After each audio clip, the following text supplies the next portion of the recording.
I'm Andrew Maxwell, a comedian. But in this series, I'm on a serious mission to explore the world of the conspiracy theorist. Tonight, it's religious fundamentalists, people who believe every detail of their holy books is fact. And science is out to destroy God.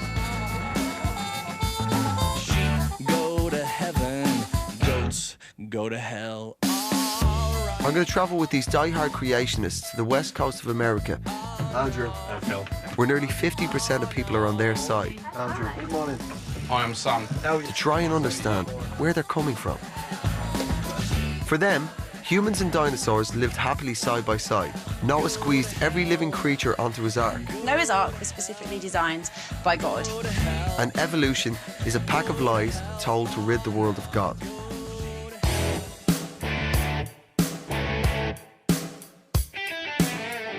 They'll be challenged by experts who think that's all nonsense. It's not conjecture, it's evidence. But the coach trippers won't take it lying down. Literally, I don't want it.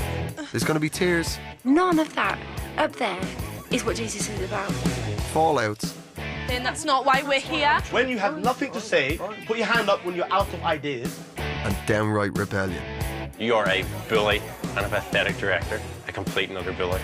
Fasten your seatbelts and welcome to Conspiracy Road Trip.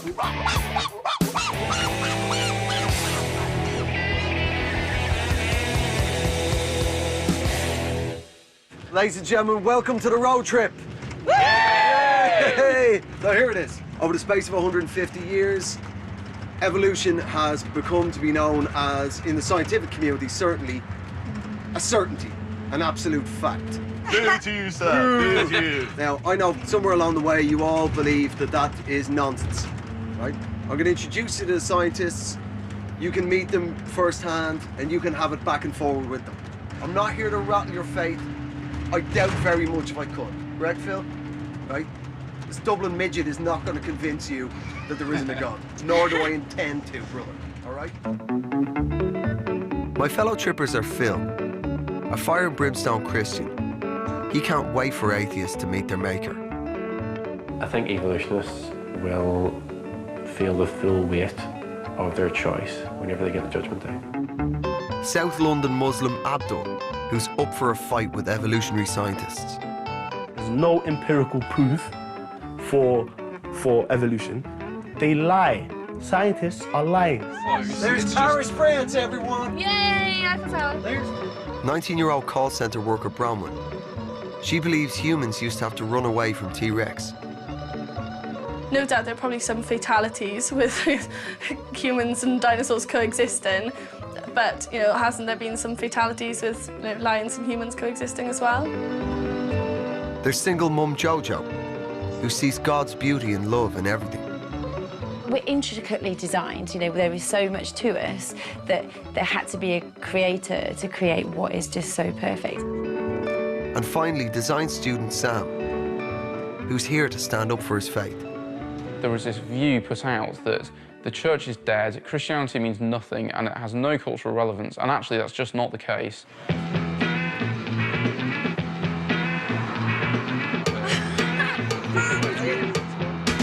Over the next week, we're going to travel 2,000 miles from Las Vegas through California to San Francisco. Each of my 5 fundamentalists is going to put forward something they believe in.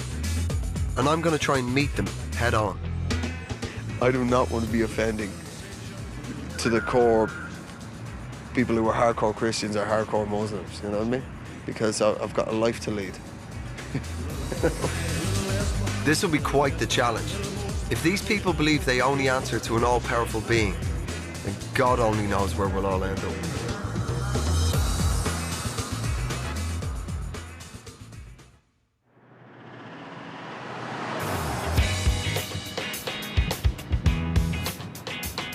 We've hit the road. One of my fellow travelers is Phil. He's first to be put to the test. The Bible teaches that there will be a judgment at the end of this world.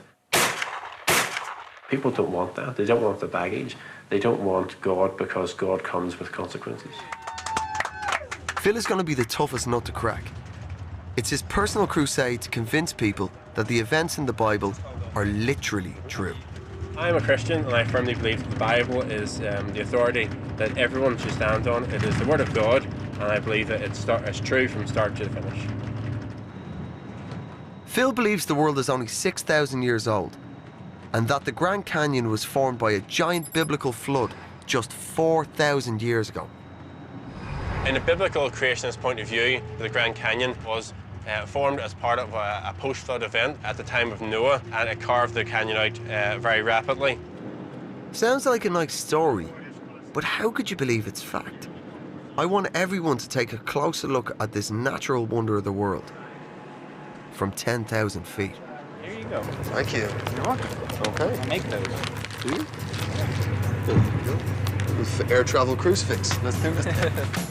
The pilot's got his own supply of crucifixes. So it's up and away on a wing and a prayer.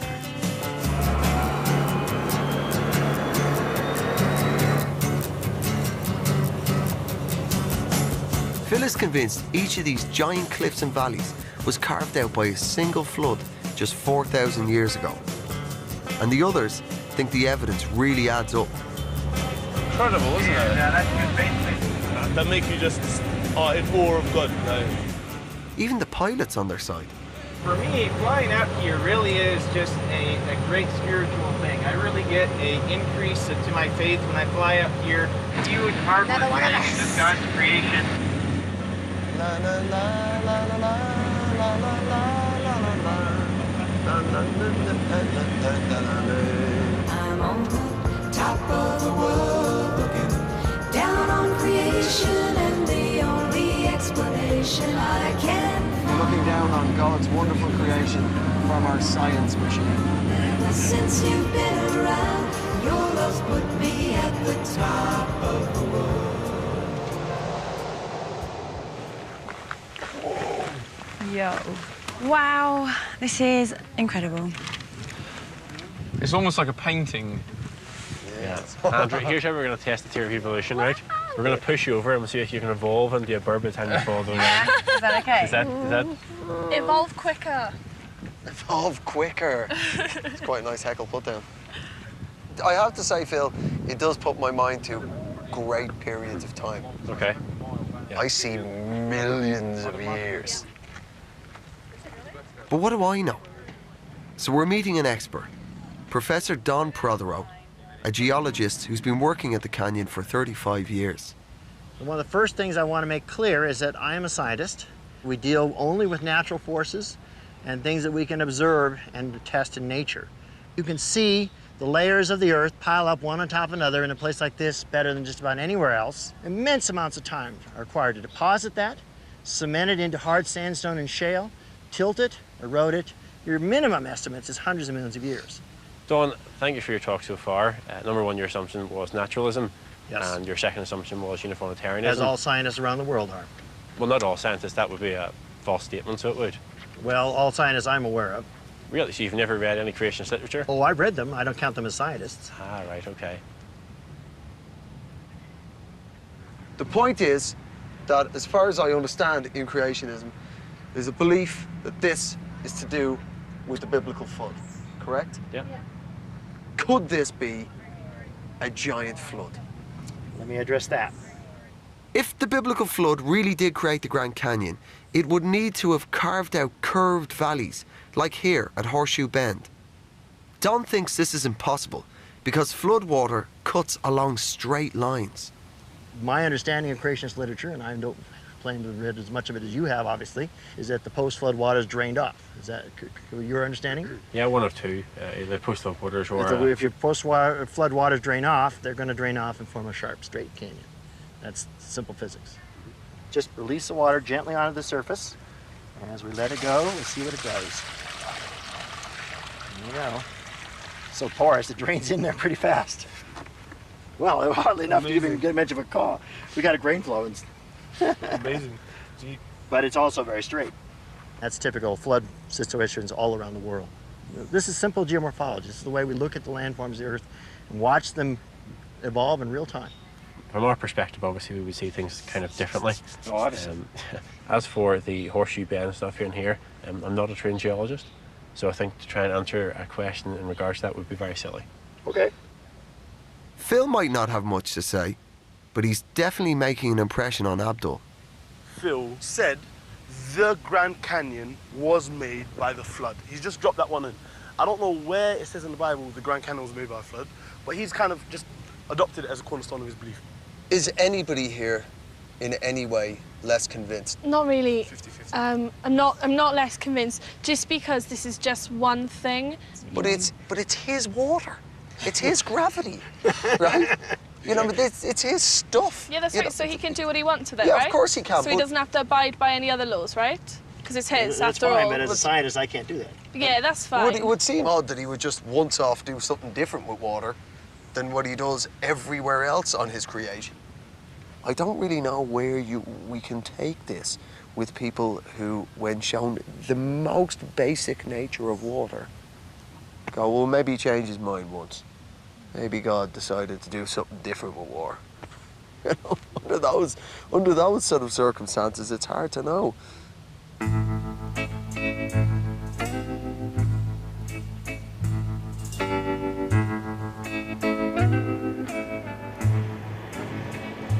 We might disagree about the fundamentals of science, but on a 2,000-mile road trip, you gotta have fun. Country style.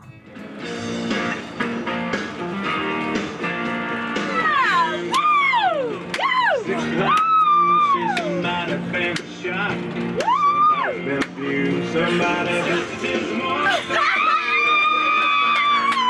Sammy! Go Sammy! Go Sammy!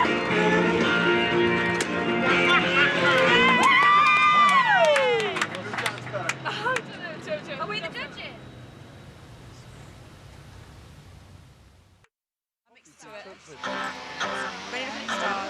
It's day 2 of the road trip, and we're heading to Lake Powell, Utah.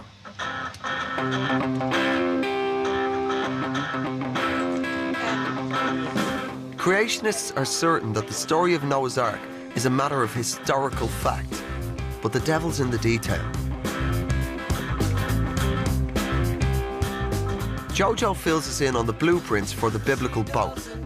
Apparently, Noah made it roomy enough for both his family and 16,000 animals, including the dinosaurs. Noah's Ark was specifically designed by God. He was the architect. The dimensions of the Ark was 140 metres long, 23 metres wide, and 14 metres high. So, in layman's terms, that is longer than a football field and taller than a 4-storey building. So, in the space of 4,500 years, we've gone from 8 people and a certain number of animals to all the animals. That is creation theology. Yeah. Okay, so the story may sound incredible, but it's a mainstay of Jojo's beliefs. Her faith in God was renewed after a successful battle with cancer. There was one occasion when I was like so weak, I could hardly breathe. And I absolutely, categorically heard a voice to say, not yet, not yet. And I was too weak to even fight it. And I just thought, what do you mean, not yet? Now, I know that some people will say, you know, if people, you know, talk to God, it's called prayer. If people hear God, then it's called insanity. Wow, you know? At the end of the day, I heard something. And from that day, I have not looked back. I have put weight on. I have become healthier and healthier, and things changed. And it was just a specific, still, quiet, peaceful voice that just said, not yet. I can get the spiritual side of Jojo's beliefs, but I cannot get my head around the idea that all those animals could live in one wooden boat. Professor Jerry Coyne has been studying biology for 40 years, and he also knows a little thing or two about boats. That boat has never been built longer than 300 feet made entirely out of wood. So there's just simply no way that a boat that's 450 feet long could have survived a year of turbulent flooding, and I'm wondering how you... How long was I mean, that? that's a scientific objection. The fact that man has never built a boat longer than a certain distance is no way in conclusion. No, that's based on Can I evidence. finish, please? Okay. Doesn't mean that a creator couldn't, I'm sorry, but there is evidence for this. It's not just something. Let me finish now, okay? They tried to build these long boats, but they were unstable because that's what they were building in the 19th century. So your first assumption there is totally incorrect. No, it's not. I take issue with you. You're saying shipbuilding has not evolved. That's not true. Things are getting heated. The boys won't accept a word Jerry says, and they're hijacking Jojo's point. Let me go slow. A supposition in the dictionary is translated as meaning an uncertain belief. You said your supposition is that boat building has evolved. It's just constant arguments. It's just stupid. I just find it really rude. Can I finish? No, you have no evidence for it. Like, if somebody is coming with his opinion, fair enough, okay, that's what he believes. But then when people are bombarding him and not even letting him speak, that's just rude. We're not happy standing here saying nothing. That's not why we're here. When you have nothing to say, put your hand up when you're out of ideas, and this is the only moment I'll speak. Otherwise, I'll be absolute silent. Love, harmony, peace, none of that up there is what Jesus is about.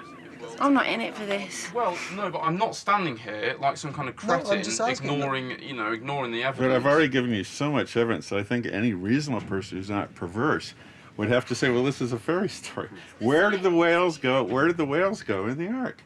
I mean, the thing is, though, is if there was someone here who was also, well-read and understood and had looked into this, then they might be able to give you a better answer. But I just can't, and I'm not going to stand here and try and pretend. And, yeah, but to be honest, Sam, I think that is a little bit of a cop-out. It's a pretty straightforward question he's asking you. Where would a whale go in a boat? Now, if you're going to write off the whole thing as a miracle, why not say God shrunk the animals down to the size of chickpeas and made them stop excreting? Why do you insist on comporting a completely uncomportable scenario of 16,000 animals on an ark and trying to make that fit with some story that you are sworn to accept? And that's the difference between you and me, because there is something that would make me believe in the ark. There is some evidence that is possible. I haven't seen it, but there's no evidence I could give you that would make you give this and this, because you're committed to the biblical story. And so if any evidence goes against it, you have to say, well, God brought in a miracle there. Before the trip, I was expecting the gang to have an answer for everything I threw at them. But instead, I'm feeling God-blocked at every turn. The thing we're sort of going up against is that creationism is simple. I don't mean in an offensive way, like it's simpleton, you know what I mean? It's like, but it is pretty damn straightforward and easy to understand. God made it. Evolution is unique amongst the sciences because it strikes people in the solar plexus of their faith directly. It strikes them in the idea that they're specially created by God, because evolution says you're not. It says that there's no special purpose for your life because it's a naturalistic philosophy. We have no more extrinsic purpose than a squirrel or an armadillo. And it says that morality does not come from God. It is an evolved phenomenon. And those are three things that are really hard for humans to accept, particularly if they've been brought up in a religious tradition. I'm worried this whole trip is turning into a fool's errand.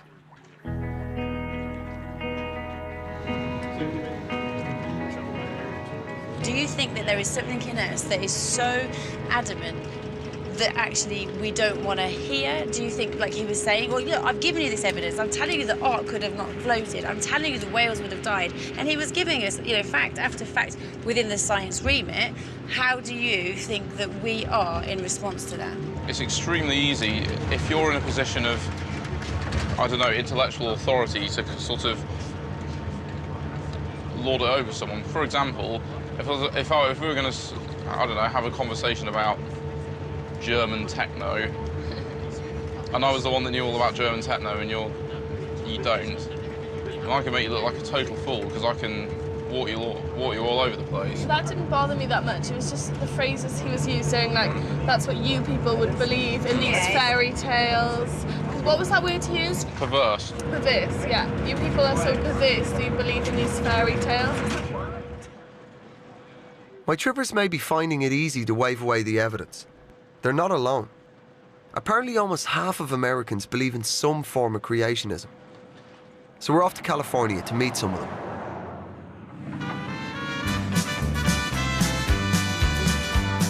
These guys are on a local rally for the Tea Party, a growing right-wing political force in America. doing? How you doing? I'm fine. How you doing? Good. Peter. Abdul. Good to meet you. Abdul. Rob Brunowski. You're not from here, are you? Am I not obvious? I was just wondering, obviously you're a Christian, so you believe in creationism? Absolutely. Great. And I believe in the literal translation of the Bible. I believe we were created in 6 days. And do you believe in Noah's flood and the ark? Absolutely. And there's evidence of that. There's evidence in the... So far, so good. But for the American creationists, their faith is also emotionally tied to some of the most controversial issues of the day. So what's your sort of view on abortion? It's murder. So you would actually look at a woman and say you're a murderer for killing I her am baby? a murderer. I am a murderer. Okay, so you've had an abortion too. I will remember it for the rest of my life and I'll regret it forever, but God has forgiven me. Would you vote for somebody who is openly a Darwinist? No. They could be Muslim, they could be Jewish, they could be Mormon, they could be Christian, as long as they believed in God. Yeah, they have some moral underpinnings, but a Darwinist does not. No? I don't think so. Would you vote for an atheist? I'm not so sure. That's a very difficult question. I think... You know, it might also depend on what the situation was. Yeah. Who was the opponent? Right? Yeah, exactly. You know, yeah. if you had the devil as the opponent, you'd vote for the Darwinist. I wouldn't vote for him at all. I mean, really. You would abstain from voting if it was a. Yeah, because if you vote for somebody who you know eventually does things that are immoral, then you put that person in position. So you have to be willing to hold yourself accountable. That's why your vote must matter. I'm loving it here. Like, I know that I'm gonna look like some crazy Christian, but I literally love these people. I want to move here. I want to live with them forever. Oh, say does that star-spangled banner yet wave o'er the land of the free and the home of the brave.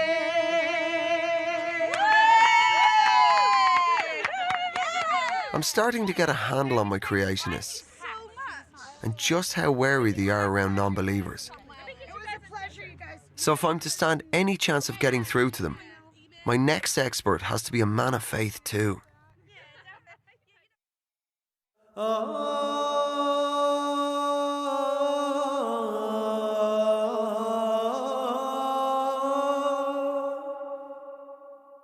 It's Friday, the most important prayer day of the week for Muslims.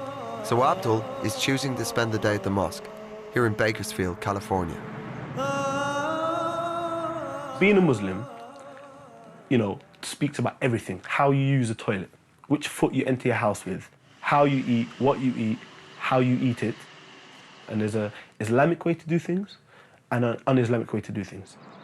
Abdul's dedication means that he's going to miss today's activities. But for him, his faith comes first. This takes priority over everything.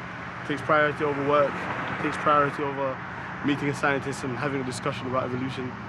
So I need to go to the mosque.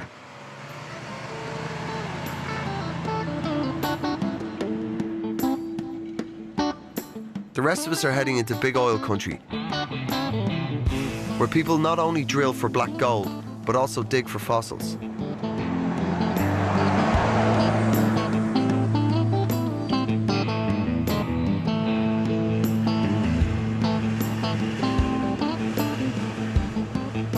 Now it's Bronwyn's turn to step up.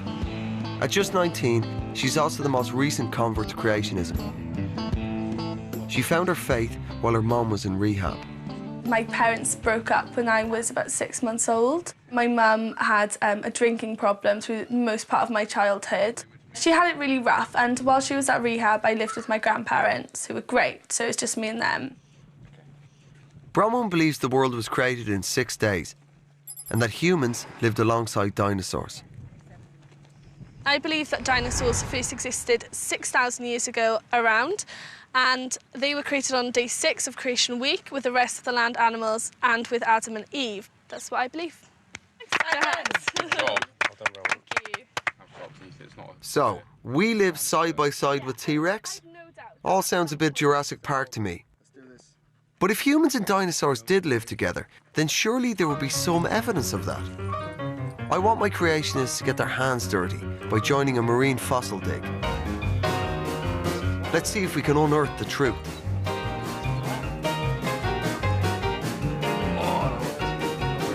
I got a tooth. Oh wow, that's a baby tooth. I got a tooth. That is really I am Indiana Jones. The band was jumping, the people too. Mess around. They're doing the mess around. They're doing the mess around. Everybody's doing the mess around. So far, my fellow travellers have been dismissive of every scientist they've met. But Greg Wilkerson is not just a distinguished paleontologist, but also a devout Christian. So maybe they'll take his science more seriously. So what's that? It's another part of the vertebrae, isn't it? Vertebrae. Very good. We have more rib bones, don't we? I guess you guys must have kept all the shark's teeth, right? Yeah, we do. There are a couple. All right, okay, yeah, why not? There you go. One of the key points of creationism is that man and dinosaurs lived at the same time. Here's the problem I have with that scenario. For all the fossil assemblages that we find around the world with dinosaur fossils, we just don't find human fossils there. It's trying to take a square peg into a round hole. That whole world is incompatible with the world for humans. I mean, can you imagine pterodactyls trying to share the same sky with condors? I mean, they couldn't compete. I have to tell you that I once shared your view, okay? To me, to squish all of his creative power into a 4,000, 6,000, whatever framework is to tarnish his glory. And so I just would say, I'm sorry for the involvement I had insofar as it made people less likely to come to church.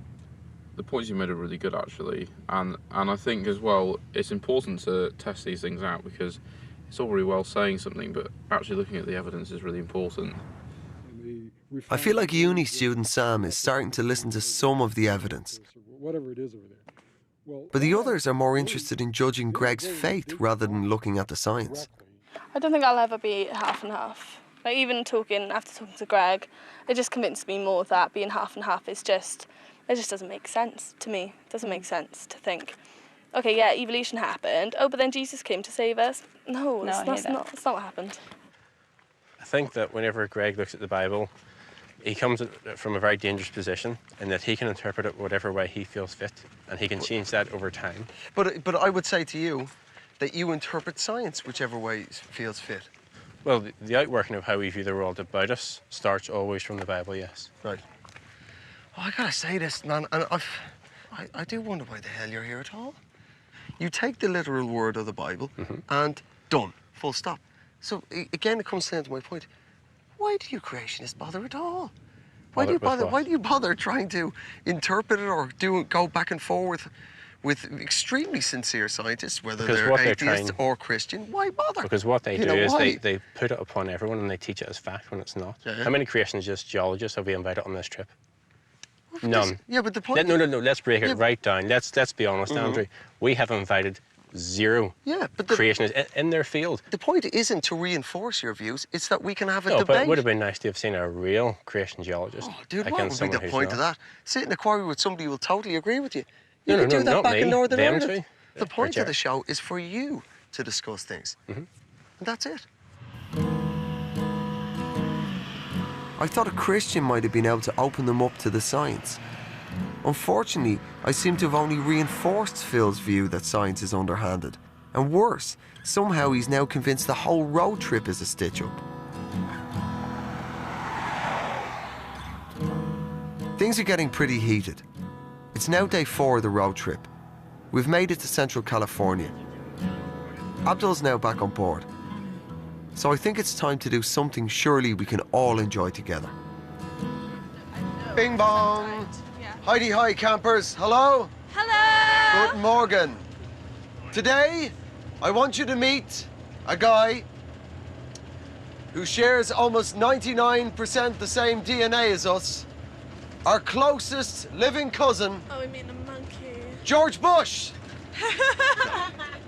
Today, we are going to have a close, personal encounter with a chimp. Yeah. Abdul, have you ever met a chimp before? A couple. You've met a couple? Yeah. On this trip. Fair enough. Oh. Ready? Come on, Goes come on. two. We've come to meet Chris, who trains a host of wild animals. He's incredible. He's so powerful. A fully grown chimp can rip a human's face off.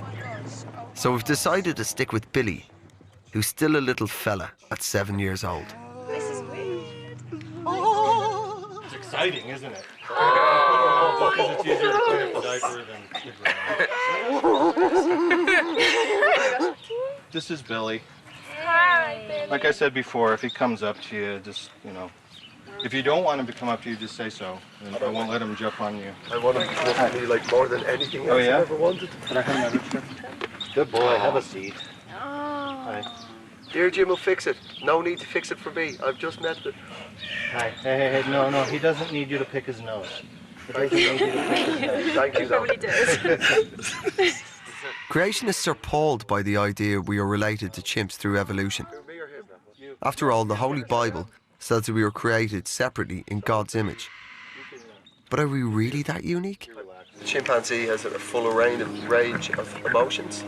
Yes, yeah. I've seen chimps cry.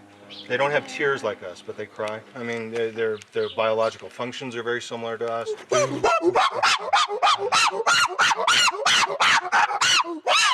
It's very, very. Do you see the connection between him and a human being, or do you believe? Oh yeah, I see that there's similarities, but I see a lot of similarities across the board.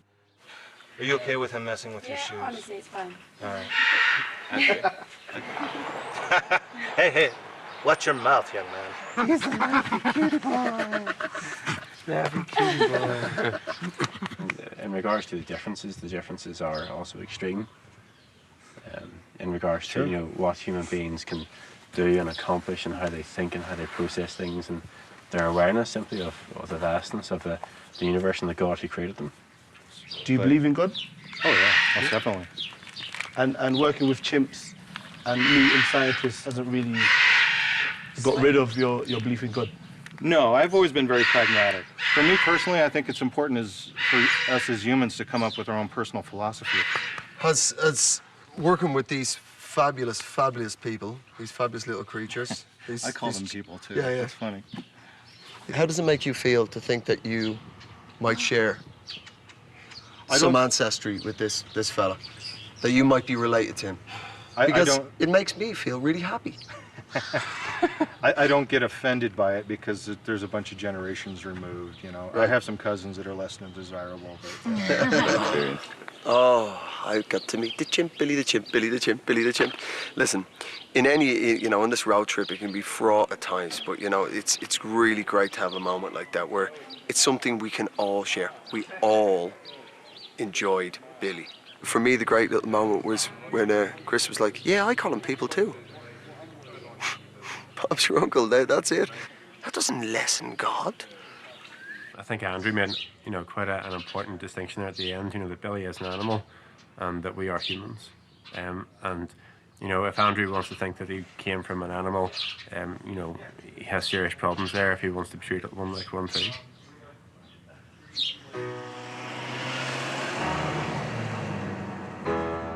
Phil's become the most vocal person in the group. I always feared he'd be the toughest nut to crack, and he's definitely proving to be.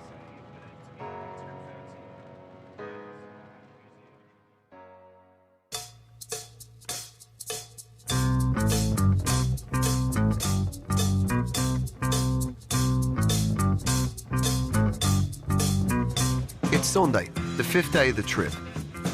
The Christians are heading to a local church in Northern California. Jojo doesn't often go to church, as she prefers to follow Jesus in her own way. You look at his story, his life, it was about, you know, hanging out with the prostitutes. It was about hanging out with the misfits, you know, and I believe that I'm a bit of a misfit, and even in the church, I'm a misfit. And that's cool. I don't mind that, because I know that I am at one with Jesus and that Jesus loves me. So the church, you know, sometimes I don't believe the church delivers what it needs to. I don't believe that the church has got it right. So in relation to abortion, in relation to gay, you know, the gay community, like my son, is actually gay, and I love him, I adore him, and I would never, ever change him for the world. Jojo's take is controversial in the church right now. Phil, for one, sees things very differently and has jumped to an odd conclusion about the sort of church I'm taking him to. Good morning, how you doing? How are you? My name is Phil. I'm I just Alvin. have a very quick question for you, Okay? Alvin, before I go in here. Sure. What type of church is this? It's a non-denominational. Okay, that's Yeah. grand. Just a normal, straightforward church? It's close. A normal church? Yeah. This might sound really strange, Yeah. but is it a gay church? No. That's okay. Here with a BBC film crew, and they're trying to set us up at every opportunity. Yeah. So I want to know what it's about. Yeah, so... Hi, good morning. Phil has given the church a clean bill of health, but still has a problem with Jojo being asked about her gay-friendly views. He is not happy. Phil. Oh my God. I don't want him saying anything. Let me just say to your face, you are a disgusting human being. Trying to force someone to say something on TV about nothing that has nothing to do with creation evolution. You are a bully and a pathetic director, a complete and utter bully.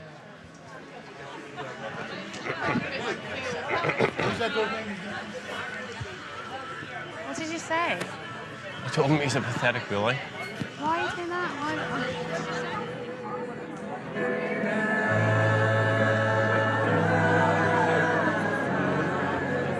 See if that topic comes up, don't go anywhere near it. Yeah. If that topic comes up, don't even discuss it. All you have to do is simply point the camera and say, this director's bullying me. That's your only answer to every question he asks. Why would you want to discuss that on camera? You're not here to do that. You're here to discuss creation and evolution. I don't think the director's a bully. I also don't think Phil can pick and choose what parts of their faith the others can talk about. I would say that the film crew and the bully us into a position that we don't want to be in. So if you can pray for us to be wise with our tongues and speak forthrightly with the truth and proclaim Jesus at every opportunity. The church services turned into an unholy mess.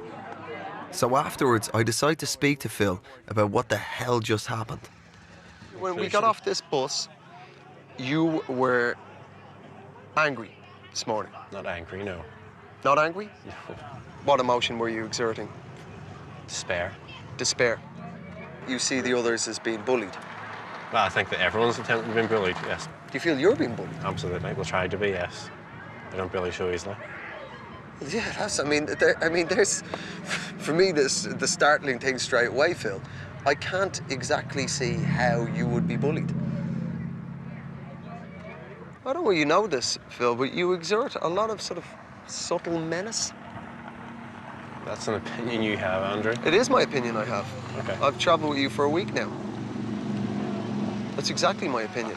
Give me the opportunity to speak to these other people on the bus. Because at the moment, I'm feeling like you are steering the others in the group. It's your opinion, Andrew. I can't...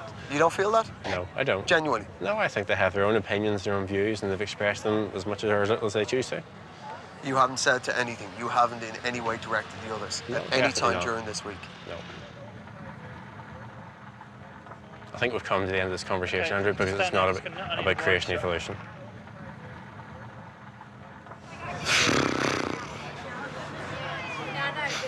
Nobody else in the group has in any way expressed to me that they're being bullied.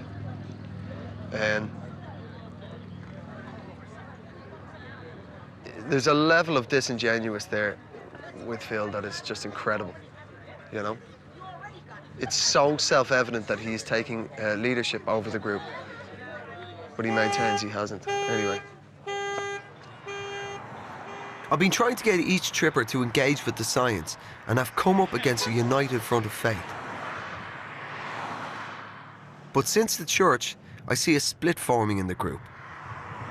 I think Phil has a big task on his hands. I mean, Jojo's very liberal.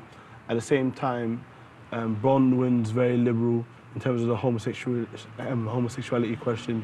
And he's trying to have all of them share his kind of opinion of, you know, hardline, boom, no, not in Christianity, not kosher. I think he sees himself as the, you know, the father figure of the group, and in turn, in doing that, is, you know, is kind of watching our steps, really. But I have my own life, my own children, and, you know, I'm capable of putting down or laying down my boundaries or what I feel is acceptable or not.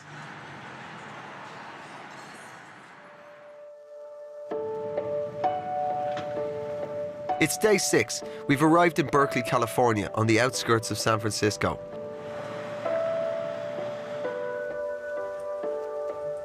"20-year-old Sam, the son of a vicar, is moving firmly into Phil's camp.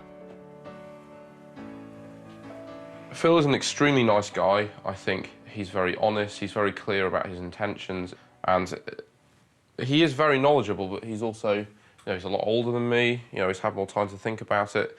I really respect him, and I think he is extremely honest about his positions. After hitting the books each evening, he's come to a revelation, and it's not quite the one I was looking for. But as far as I can tell, from looking at a lot of the evidence that we were looking at, and looking at what the Bible says, I think a young earth is totally, totally possible. I have no issue with that anymore, and if that's what I've taken out of the trip, then great, because that's what I came here for, was answers. You know, answers that I could come to draw to myself. Sam's particular claim is being tested today, which is why we are at Berkeley, the University of California. As a bastion of science, this is like a lion's den for creationists. These guys are cute. What are we doing? Can we just chill out? It seems that everyone... These guys are cute. That's what half the time do. You're too sexy for this bus. Too sexy for this bus. Too sexy, it hurts. Can we focus on what we're doing in about 30 seconds? Which is a meeting, probably a professor from Berkeley University who's going to eat you alive due to the fact that, you know, you spent majority of the time thinking about how hot guys are. Can I just say something? I stand assured that you have got this under control. Sam would never believe that he and Billy the chimp are distant relatives. He's certain that human life began with Adam and his spare rib, Eve. So what the biblical position is on all this is that there was a man and a woman at the very beginning, Adam and Eve, if you will, and there are common ancestors that, if we were in the Garden of Eden, we could have gone and shook hands with. We're all part of that same genealogy. I always thought Adam and Eve weren't meant to be taken literally. So we're going to meet Professor of Evolutionary Biology Tim White for a shake of our family tree. Wassalamu alaikum. Wa alaikum.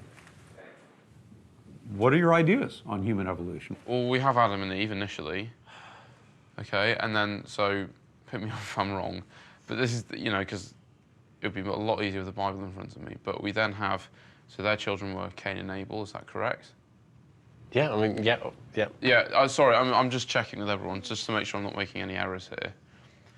Okay, and from there, they then had children from there. So Cain and Abel had a child? Mm-hmm.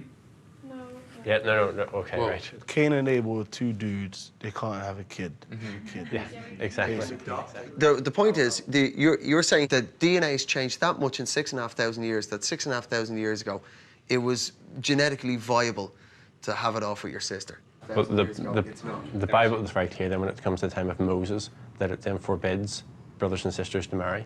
And the Bible is very specific about the reason for that. It says they're now too close. Is that true for Ollie? Can I, Phil, I just, like, I'm not trying to challenge you at all. I just would like to ask a question in as much as, obviously I believe the Bible as well, but you're saying that, like, in the beginning, God made mankind, so why are they getting close and then he just kind of stop it further on down the line? I don't get that. As we're heading downhill genetically, it comes to a point in time where God says, look, your genetics are too close, you should no longer marry your brother or your sister. There are some hair-raising ideas about DNA and incest being bandied about. allied to us. This is an extinct. Tim, however, is just interested in the evidence. Closer to us than the saber-toothed cat. He's dug up hundreds of human-like skulls from the same valley in Ethiopia. Carbon dating has put them at different ages. But can Sam put them in chronological order by sight alone? So let's go. Let's take that one. That one is right from. What is that? That's from 1 million years old. Oh, it's like this. No, so these are the eyes. Well, right. Yeah. That's right. So I suppose it would probably go over here because the where the brow comes up is more similar to this one. You got it. Careful now. They may not be the real fossils, but there's only one copy in the United States, so we don't want to break it. I'm probably going to put this one here, I think. Now, you got the order exactly correct, because what we find is that's the closest to the top. Oh, you got one out of order, the Kenyan one. So that's just, is that right there? That's good, that's good. And then we get back to 4.5 million years ago. Now remember, I talked about one valley in Africa, one stack of rocks. Now, according to the idea that humans haven't changed and that we should find humans all the way back, now we've got a problem in terms of the evidence because we don't find any of those guys down in the early records. And we don't find any of these in the later records. So it looks like that model, where it should be all humans all the way back, fails. It says a lot. I mean, I understand what your logic is. I understand how you got here. I haven't seen a case of natural selection making an organism change from one species to another species. Neither have I, because we don't live long enough, bro. One second. I think that's an We don't live long enough. The neat thing we've got in this fossil record is nearly it's not conjecture, it's evidence and reason. We have almost a kilometer of rocks, over a kilometer, and we can actually ask the question, what do we see when we go back through time? So in this valley... And this is what we see. You're on the wrong end. I was waiting for somebody to do it. I thought it'd be blabbermouth, but you got in there first. Yeah. Hearing all of this is, you know, is eye-opening. It's just like taking it in. If everybody's coming up with the same conclusion, I don't want to be blinkered. Then don't be blinkered. Oh, it stresses my head. Same. I mean, what would change your mind, honestly? Nothing. That sounds so narrow-minded. No, it doesn't sound narrow-minded. I don't want to be the person that's like, okay, so I've just come on this trip for 10 days and nothing you show me is going to change my mind. That is like, whew. But then at the same time, I'm like, it can't. Like, it can't. Like, I can't even tell you. But it can't, because of the faith that I have, that if I start accepting all of this, then I've got to accept that everything else is a pile of crap. And I don't accept that. I think the science is starting to make sense for Jojo at least. But if it puts her faith at stake, I wonder if she'd ever find a way to accept it.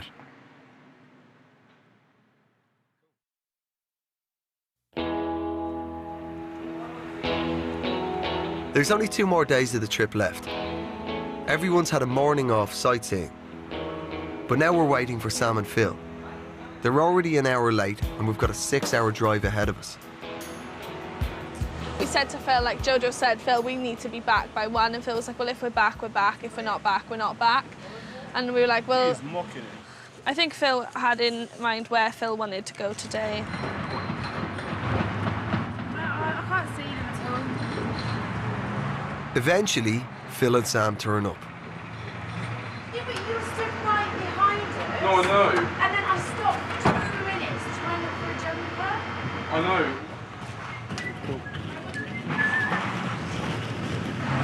Oh, no, joke. Seriously.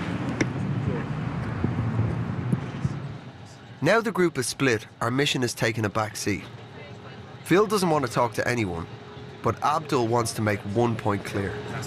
He's evasive and rude, mocking the situation for an hour and a bit, came back with the attitude of, what, I'm sorry, what? I'm sorry, what else do you want me to do? I'm sorry, that's it. What that shows is a lack of respect, which literally, if that's the case, if that's how he's playing it, this is how I'm playing it. Literally, I don't want it. And if other people don't do the same, I'm distancing myself from those people as well. You understand?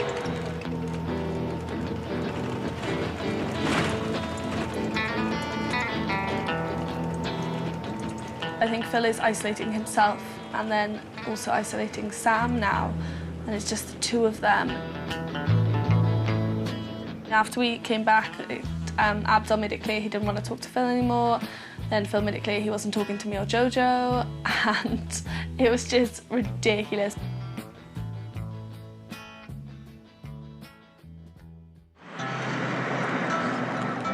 The group is at loggerheads, but at least we've all made it to rural Nevada intact. We're here to ask the final, mind-boggling creation question: how life began. With creationism, it's simple. God did it. But are scientists trying to remove him from the picture? It's Abdul's turn to present to the group. He thinks the scientists are simply wrong when they say God wasn't needed for life to begin. They've created entire worlds of fiction with no evidence, and they said generally things just pop into existence from the surroundings. The idea of a creator seems more intelligible as a concept, more reasonable, and less of a jump. But if God didn't create life, what on earth did? We've come to Gerlach, Nevada to meet Professor of Astrophysics Michael Russell in a place that looks totally out of this world. Oh, that is amazing. That is amazing. I feel like a kid at Christmas. This is like, oh my gosh, this is amazing. It's kind of complicated, but Michael thinks life started out of this sort of thing. What we're looking at is bacteria. It's just coated with bacteria. Some of them are photosynthesizers, they're the green ones, or the so-called cyanobacteria, and they've actually been purloined by other bacteria to make actually what we now think of as the plant life, whereas the red bacteria have been purloined by what we now think of as animal life. And because of this, we considered that maybe life started at a place like this, but underneath the sea. So, Michael thinks underwater versions of these giant geysers were the perfect place for the first living cells to develop. Michael, we have a wee rhyme. It's 1, 2, skip a few, 99, 100. That was a really good example of it, mate. That's a great idea. You should say it again. You know, maybe you should write it up in a paper. I like science. Yeah, I don't want to be painted out to be someone who's anti-science. No, straight up. What I like about science is the things that we know. What I don't think science should do is present things that they don't know the same way they present things that they do know. I think it's a sleight of hand, and I think it disheartens someone who loves science like me a great deal. I think science should be undisputable, but it's not that way when you start... Are you using sleight of hand? Well, it's no use to me. You know, the whole point is you have to feel your own integrity. I mean, I've got to be an instrument of science. Now, the best instruments of science you've got to rely on. They've got to be precise and accurate.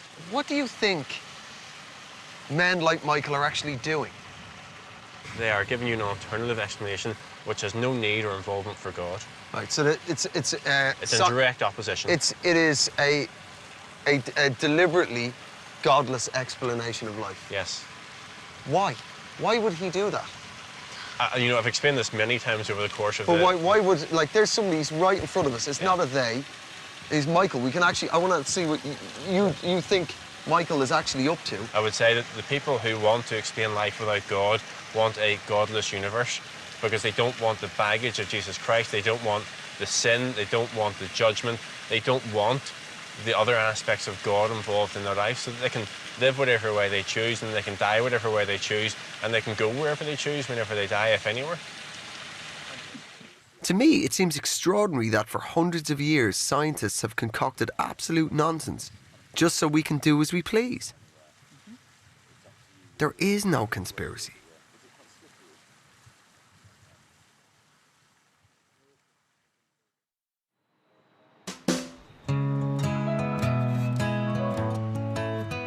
We've reached the end of a very long road, and I'd like to know exactly where everyone stands now. Is there anything like that is specifically changed in your mind? You know, I know now that there's a lot of research that I need to do. I just want to know more, and I think when I get home, that's definitely something I'm going to look into. I do think that, you know, I believe in a young Earth, which is a bit nuts, but I'm down with that. That's fine as far as I'm concerned. Yeah, definitely. You're a man of 1,000 surprises. Has there been anything that any of the scientists have said to you that has changed your mind, opinions, beliefs? In either way, any way? No, I mean, the Bible says that you should always be ready to give answers, but I thank God that He's raised up men who are capable of giving answers in their own specific fields, and there's nothing that has really been raised that, you know, that I won't be able to get an answer to or didn't have an answer for at the time. I think I've been the voice of reason throughout. I think it might sound a little bit conceited. I don't think Christianity really did too well. I don't think evolutionary theory did too well. I think Islam made it out absolutely unscathed, I think.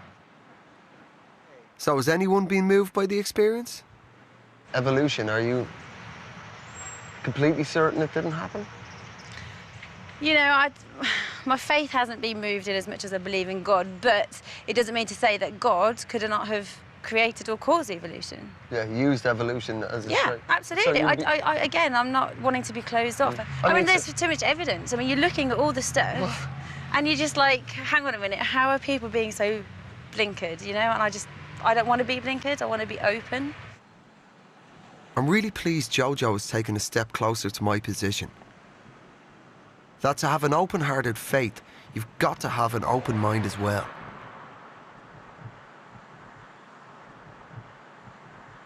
I understand people of faith, and I understand how people have faith, because if it is given its due regard, it can bring an enormous amount of joy to people's lives.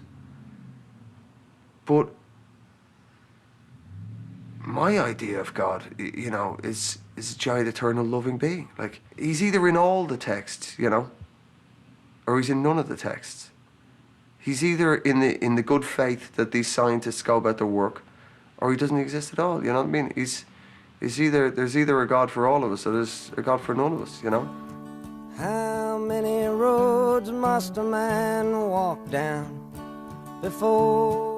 And there's more from Andrew Maxwell and another conspiracy road trip next Monday at the same time as he tackles the subject that has probably the most conspiracy theories, UFO sightings. That's next Monday at 9. Next tonight, it's Russell Howard's Good News. And how many times must the cannonballs fly before they're forever banned?